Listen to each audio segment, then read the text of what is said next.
So how should we start? We'll start with perhaps you sharing your screen and presenting. Yeah. Is that, yep. I'm ready to go. Okay, take it away. Okay, so can we see my screen? Yes. Okay, perfect. Hold on 1 second. I'm sorry, I forgot to do one thing actually. Just get this properly. There we go. Oh, you can see me as well. Okay, well, thank you so much for having me. I'm excited to be here today. I'd like to thank David Briggs and the Color Society of Australia for producing this event. I think it's a wonderful opportunity to present and learn and be exposed to so many different ideas. And I'd also like to thank my friend Ed Charbonneau for being my on-site demo support for Colormxr, and also for being an early pioneer with Colormxr in his classroom. So, as the bill says, my name is David Witt, and I'm here today to present interactive color creation with Colormxr. It's an innovative platform and uniquely intuitive methods for working and playing with color on the computer. As noted here for the long title, we really have two elements that work together here in symbiosis. Colormxr is the software interface and platform that I've developed based on my unique spin on color theory application, which is really RGB CMY color mixing combined with other constructive color methods that I've just termed as interactive color creation. So they both inform each other and both work together for this entire experience that I'm going to take you through right now. So first off, interactive color creation with Colormxr is many things. It's a novel system for learning applied color theory, color practice. It's a color composition tool for artists and designers, a platform for experimenting with color and exploring color effects, and then last but not least, a NeuroArts tool toy for playing with color. First, I'd like to go into my background a little bit so you can know where I've come from. I got my start with color in the 90s as a graphic designer and print production artist, working in digital prepress with CMYK and Lab Color. And I was taught by digital prepress color guru Dan Margulies, third member of the Photoshop Hall of Fame after the Knoll brothers. I switched from print to interactive multimedia design and RGB color when I moved to New York to pursue my MFA at Parsons. And, truth be told, that I always found traditional color theory and color pickers to just be so lacking, uninspiring, not really giving the whole story. So like many others, I found my way originally through intuition, but I wanted to find a better way. And so inspired by Joseph Albert's interaction of color, I began an investigation into color from many angles, artistic, scientific, and technical. So working from first principles, I put things together in an entirely new way that I found to be much more intuitive and engaging when I developed the original Colormxr in the mid-2000s. I used this as the basis for my fine art practice in New York and San Francisco, which encompassed both projective color installations and print work. So, however, due to circumstances, I had to put that all aside for a few years and focus on my professional career and my family. But fast forward to 2024, and I revisited Colormxr, and I realized amazingly that these methods have still remained undiscovered. So I resolved to bring it back and bring it forth into the light. Okay, now let's look at, move forward. We're going to look at the core foundations of Colormxr and how it works, starting from first principles. So first off the bat, Colormxr works natively with additive or projective color, which, as we know, is the basis for color reproduction on computer screens, projectors, mobile device displays, what we're all using right now, basically. And first principles means that we are manipulating RGB values directly. And so I'm going to show you what that means by switching over and introducing the Colormxr interface. I'm going to create a color composition that shows the foundational relationship between colors. Okay, so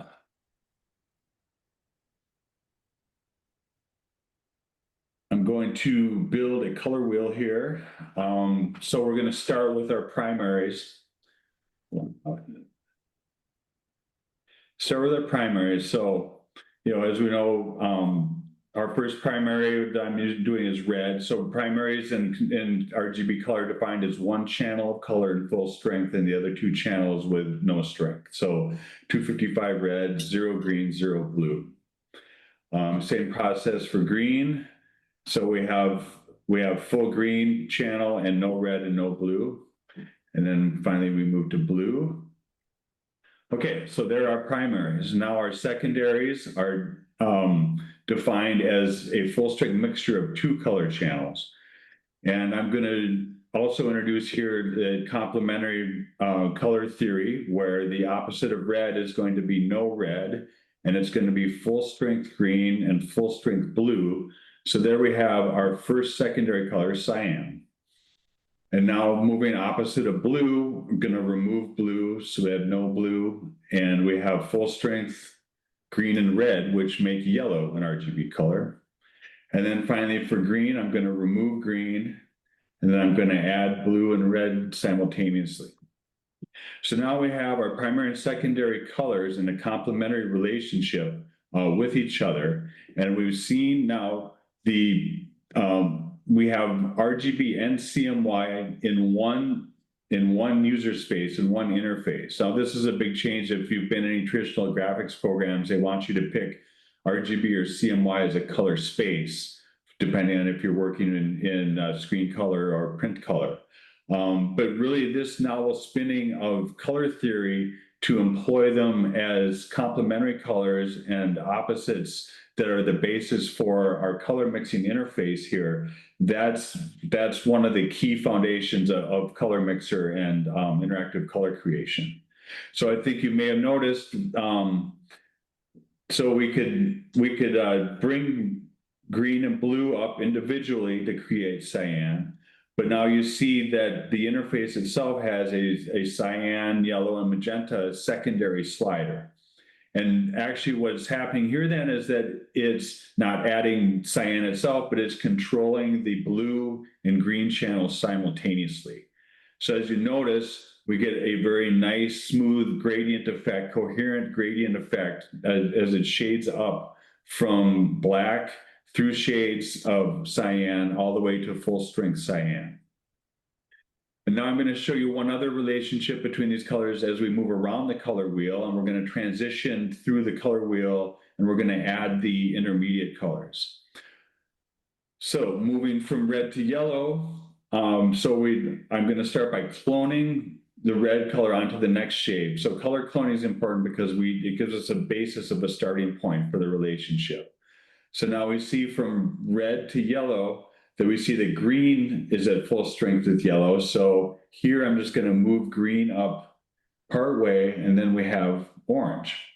And notice that we don't have to be very precise here, and you'll see I'll be talking about that some more here. This is really very much a process of using your eye to evaluate color relationships. We can be precise with numbers, but really the eye test is what we're using here. So moving on, I'm going to move on, and I'm going to go from yellow to green. Therefore, I'm going to start subtracting. So I'm subtracting red, and again, I'm going to find the sweet, oops. So it looks like I messed up a little bit. I forgot to deselect. So I just go back. Now I'm going to peel out red, and just enough so that I have an in-between value. You don't want to go too far because you can see there's a lot of room down there, but there's a nice sweet spot there. Moving to green to cyan. So now I'm going to start by adding blue.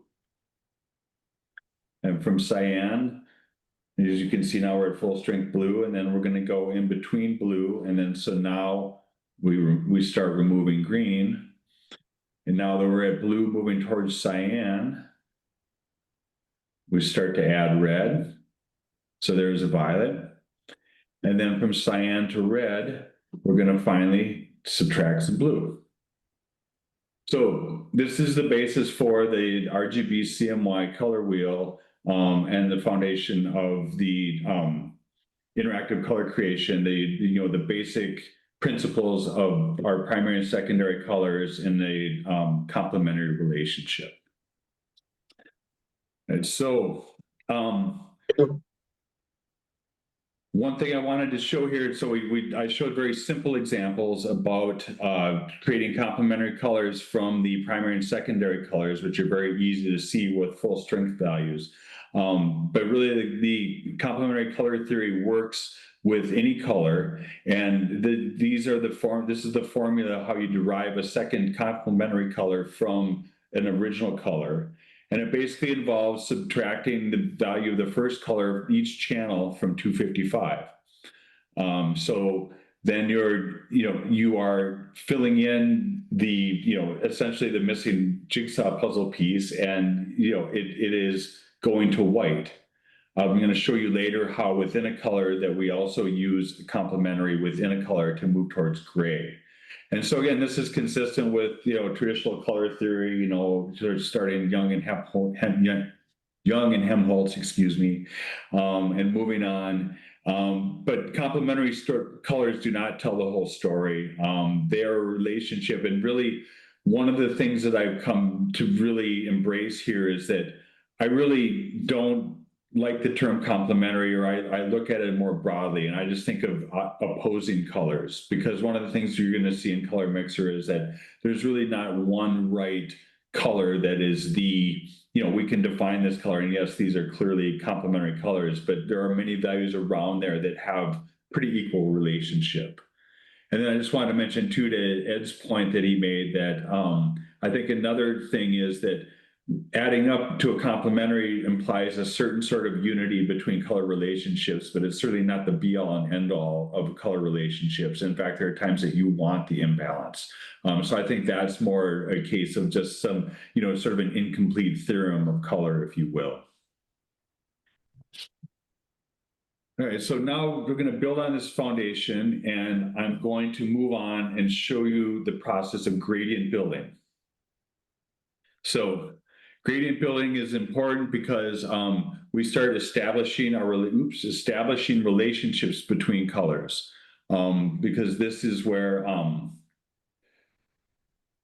we start to build harmony and unity. Starting with monochrome, I'm going to build a monochrome magenta gradient strip, essentially a tint strip. So we can see we're starting with pure magenta. And then now I'm going to move down, I'm going to shade it. So using the cloning process, I'm going to take out the prime color value, and you can see that, we start to build contrast and sort of modulate it by eye as you go forth. This is part of the fun of Colormxr, is really this tuning by eye. And, there are formulas out there to do these things automatically, and they have their place, but I think it's a lot more fun to do it this way. And you really get a feel for these colors. And you, again, as I mentioned earlier, you can go fast, or you can, got to deselect that one. You can go fast, you can go slow, you can come back, and you can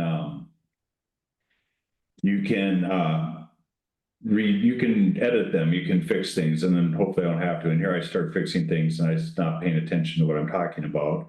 Now I'm going to move upwards from our pure hue, and I'm going to start tinting. Again, doing it fast here. And it's also a challenge to try to do it in the number of spaces. Sometimes you have too few, sometimes you have too many, depending on the lightness. But generally, you can make our way with this one pretty well. Okay. So what we have here is a full tonal palette of magenta, starting with our pure hue in the middle, and shading all the way down to black at the bottom, and then tinting all the way towards white at the top. And again, this can be done with any color, a little more complex with complex colors, but the process is the same generally. And what's interesting with Colormxr is that there are actually three different types of, sorry, these things are covering my palettes. We have three different types of gradients, monochromatic gradients, that are possible. We have an absolute gradient where the same amount is applied to each channel. We have a relative gradient, which is actually a ratio. You take the starting ratio of colors, and then you maintain that ratio as you tint or shade, resulting in a little more desaturated gradient. And then finally, you have a complementary gradient where we're adding the complementary value to a middle color, and then that is where it is neutralizing it slowly to a middle gray. Now, there's one other type of gradient between two colors, actually with two types that I want to move on to now. And so reminiscent of the color circle we did earlier, we have a chromatic gradient where we're moving through the colors of the spectrum. And again, stepping through, we have a few more steps than before, so you can see a little more clearly the progression of color changes in each channel as we move through each of these colors and transition from one hue to the next. Then we also have our, our traditional two-colored gradient that goes through the middle of the color wheel, which goes through neutral. And in this case, when I created this gradient, first I want to note that we can see our gradient process that, you start with one color, and then the color that you're going to, basically each channel takes a step towards the value that it will be in the channel that you're going to for the gradient. So this is building the understanding of relationships between two colors, and it's a big part of how we employ color harmony and contrast using Colormxr and colored compositions. And the other thing I'd like to note here is that, oftentimes if you're using an automatic gradient, you'll get a gray value in the middle that looks kind of ugly, either because there's a color cast to it, or it just simply looks out of place being achromatic. And when you tune it by eye using Colormxr, then you have a chance to actually manipulate those values a little bit around gray so that you actually keep some hue in the gradient, even when you're desaturated in the middle of the gradient where you're in a neutral area. So now I've shown you some basic constructive formats using Colormxr, and now I'll move on to showing you some basic applications. Colormxr is great for creating, as I said, color compositions or exercises where we demonstrate certain color principles. Now, I created this from one of Albert's famous exercises, the transparency of color. And so what's happening here is really a Gestalt perception of form, because it looks like we have two overlapping shapes, which you can see are actually individual shapes. But now I can watch and see as I change the value of the middle color, it's going to change the appearance of the relationship between the two shapes. And so it modulates through appearances that are both, that can be modeled through real life examples, or color values that, seem real, but are maybe, sort of fanciful. But what's really interesting is that we can actually flip forward and we can bring one form in front of the other, depending on whether we're adding or subtracting blue or yellow. And it's changing the relationships that we have subtly with our perception at each step. And what's interesting here now, what's really showing is the range of interesting combinations and values that you can really dial in with this system. It's a system where it involves judgment, and it involves sort of evolution of taste and subjectivity. But it gives so much variance that it's really powerful. It can be too powerful sometimes, honestly, but it opens up this sort of prospect that there are so many interesting color relationships and some very unexpected ones that will pop up, very emergent color effects when you're starting with simple exercises like this. I'll show you another one quickly. That's sorry. So this one's interesting because, now we have a very strong opposing composition, really strong magenta, and then we have a shade of blue here. So what's interesting here is that on the inner square, we have these grayish, greenish squares.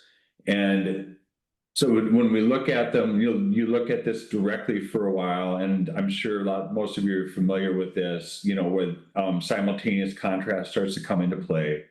And so we get this green cast on those.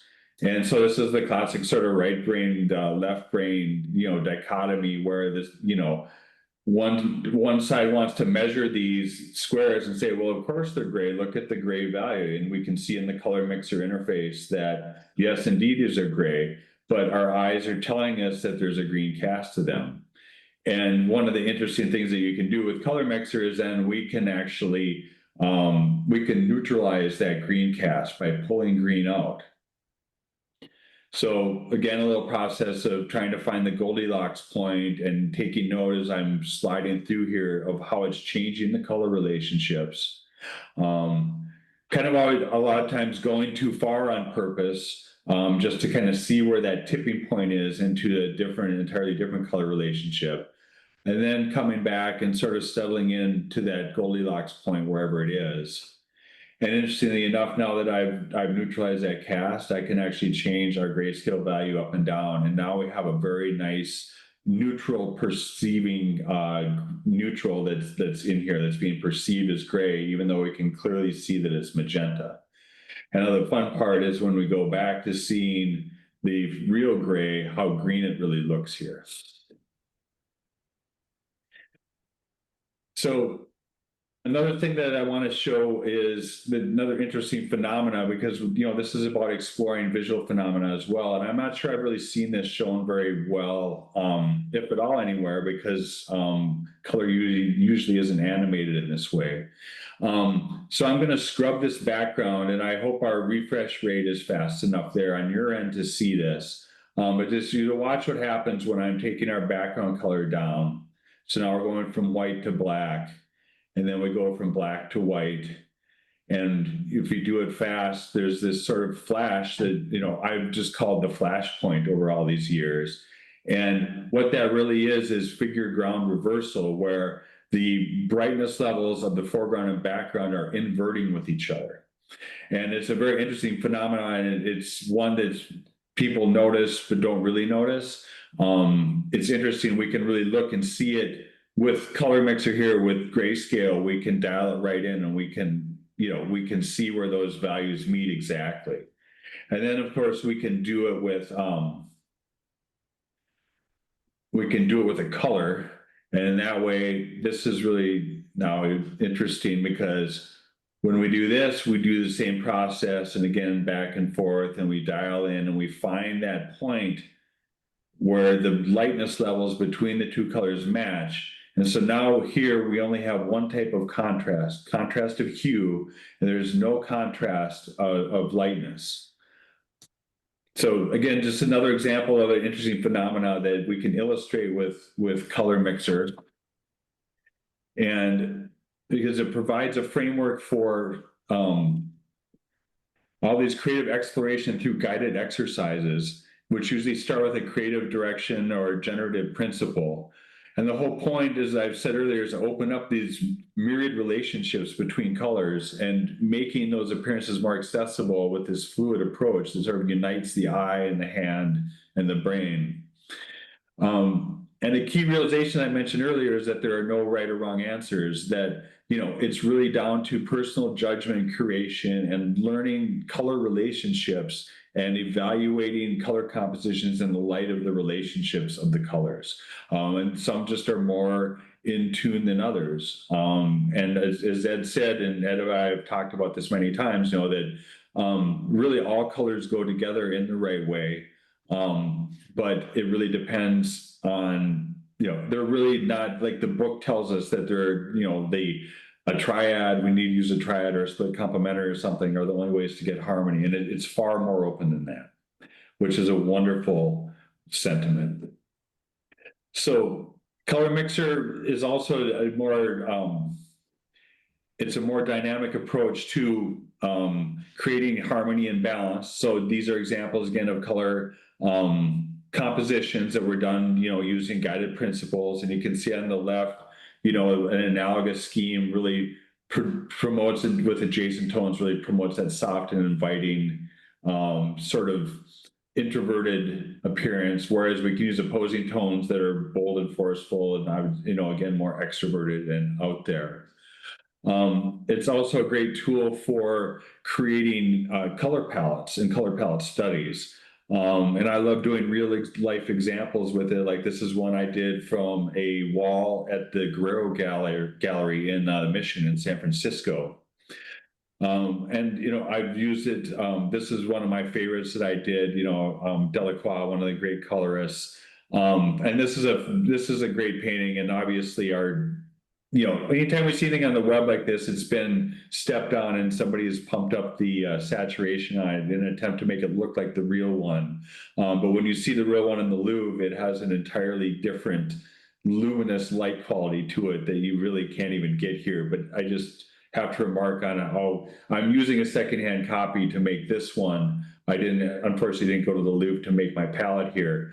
But the process I want to talk about is, there are a lot of ways to get to a color palette, and a lot of popular methods are really, use a colorimeter, use an eyedropper tool, use my AI to generate it, and those tools do work, but they don't really tell the whole story. And a lot of that is because we're trying to translate a color scheme from one medium to another, and so it's an inherently there's translation there. And again, if we look at it, that there's no right or wrong answer, it really comes down to each subjective interpretation. And I'm not sure if Ed showed any of his students that each did a take on this on the same subject matter. But I love exercises like that because, what I've seen when I do this is that you get a room full of students and they will do different, everyone's going to create their own variation. And frankly, most all are valid, and it comes down to sort of subjectivity and taste to some extent.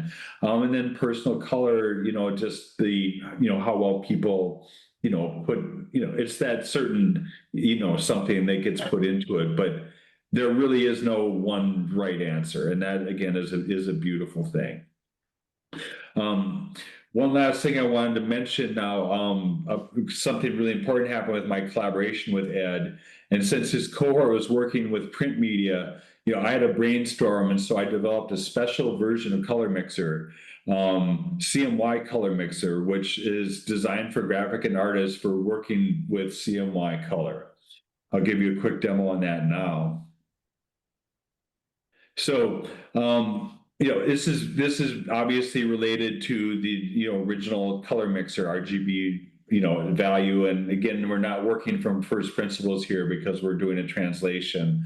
But in order to account for that, I did a couple of things. And first of all, I obviously reduced the gamut to try to approximate the print gamut available for CMYK.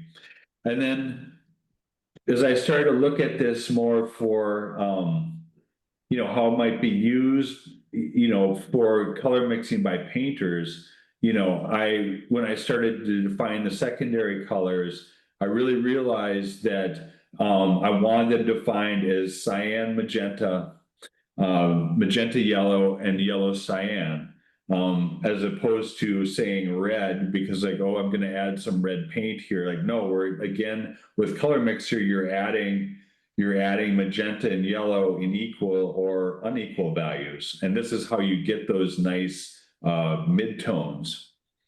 And so again, this goes all the way, again, with each of the secondary colors. And, so this tool, it sort of can unlock CMY color theory for people that are working with CMYK color, or painters who are trying to understand CMY color mixing without wasting so much paint trying to make all these mixes. That's a new sort of unexplored frontier at this point. I'm looking to get into this. I'm not really a painter, but I'm dabbling just to do this, and will be interesting to see. So because we can make these tunes with, so we have our primary colors here, and so we can mix our pigments with the values of medium actually correspond to the complementary value in the channel. So that's the theory anyways, and it'll be fun to prove that out and to to see what I find fascinating about CMY is that, you know, with RGB, we have one color gamut, and with CMY, we actually have multiples, kind of depending on what your pigments are that you're starting with. So this represents a you know, a fun area of frontier for Colormxr. So by re-envisioning color theory as the relationships of RGB and CMY, the result is a system where color composition becomes a more fluid process, a more dynamic human-centered system for learning how to interact with color, which opens up limitless possibilities of expression. You can see here, I'm going to share one more thing with you, and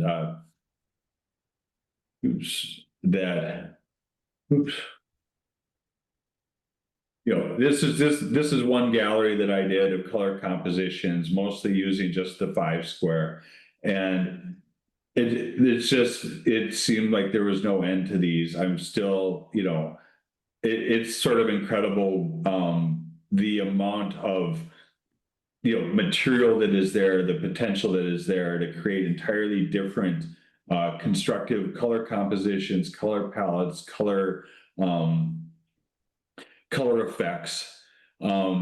So, you know, this can be explored from numerous directions, whether it's artists and designers exploring color composition, creating color palettes, or a research tool for illustrating color, or a classroom with students learning about color literacy, or perhaps my favorite of all, people using it as a neural arts practice and engaging their minds in aesthetic play, you know, a direction I think that it holds great promise for the future. Working with color in this way engages our brains in a perceptual process that triggers aesthetic processing and the beauty response. And, you know, this immersive flow state combines learning, pleasure, and self-expression. It's almost like being the both artist and audience. It can become almost a meditative tool in its own right. So to sum up, Colormxr has a wide range of applications for diverse audiences, for artists and designers, to researchers, to students, and people from all walks of life who are curious about color in any of its facets. And so it's been a long time coming for me personally, and I'm really gratified to be at this point and share Colormxr with you all today. And I'm on a mission to turn people onto color interaction and pursuing that goal by any means possible. So I'm interested in any dialogue about this work and open to exploring new avenues for education, creation, and collaboration. So Ed actually has both these Colormxr versions on his laptop, so feel free to ask him during the break or later to take a look. And you can ask him for my contact info as well. I'll also put it up here briefly to share, so we have it. I think we have your email address in the book of abstracts as well. Oh, okay. Very, very helpful then. Yeah, I was just going to, so yeah, so you can visit colormxr.com and learn more. I'm glad my email is in the abstract. There it is one more time for good measure. So again, thank you all for your time today. It was and I wish you a colorful day. Thank you so much.